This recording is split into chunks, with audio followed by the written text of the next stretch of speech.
कहते थे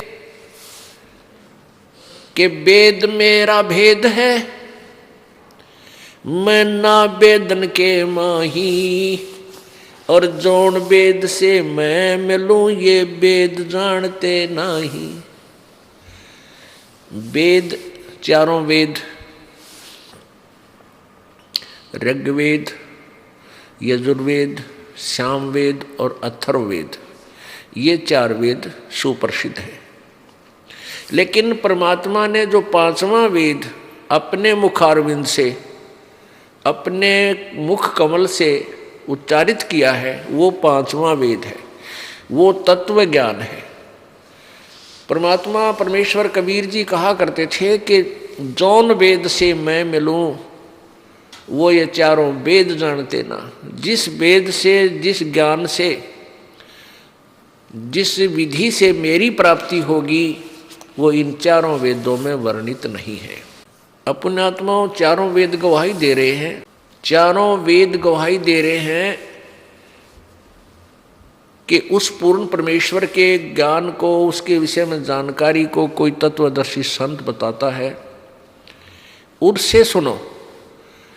इससे सिद्ध है कि वेद ज्ञान कंप्लीट नहीं है, ये पूर्ण नहीं है।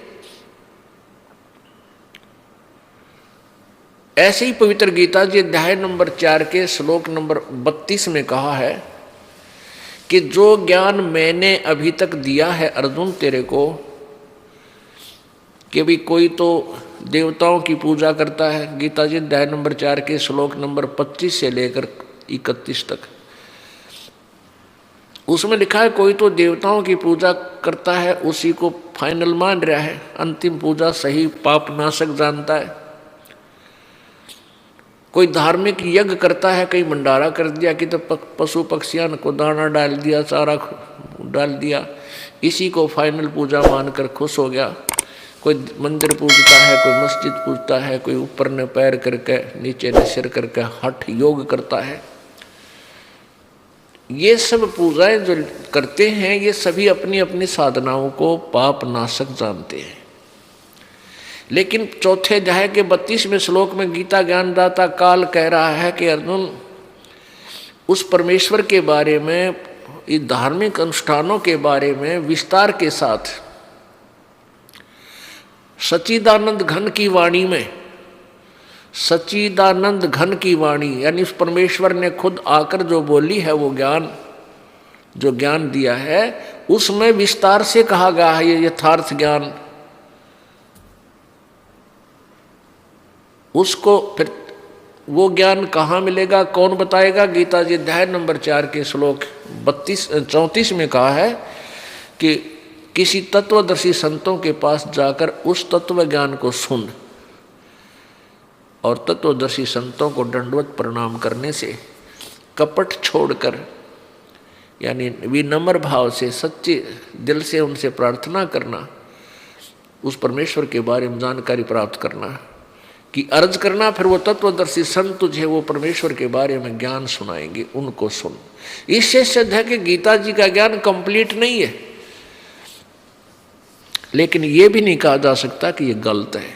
जैसे 10वीं तक का, कक्षा तक का सिलेबस, पाठ्यक्रम अपना स्थान रखता है, उसकी अपनी स्थिति होती है, और उसके ऊपर जो उच्च क्लासेज चलती हैं उनका सिलेबस उससे आगे और अत्यधिक गूढ़ होता है।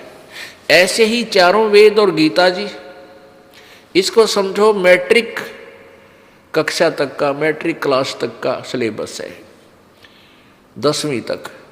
और परमेश्वर कबीर जी का जो ज्ञान है वो प्रथम से लेकर और फाइनल तक, एमए तक, पीएचडी तक सब तरह का उसमें इंक्लूड है।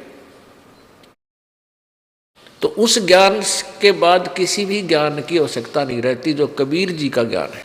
अब कबीर परमेश्वर के ज्ञान को उस जो लोकोक्तियों के माध्यम से, कविताओं के माध्यम से, दोहों वाणियों के माध्यम से, शब्दों के माध्यम से लिखा हुआ है, यानी वो पद्य भाग में है, उसको ये कबीर पंथी भी नहीं समझ सके। क्योंकि कबीर पंथ क्या है जो कबीर जी के विचारों से प्रभावित होकर उनके द्वारा दिए गए ज्ञान पर ही अपनी साधनाएं कर रहा है, लेकिन वो ज्ञान उनको पूर्ण रूप से समझ में नहीं आया।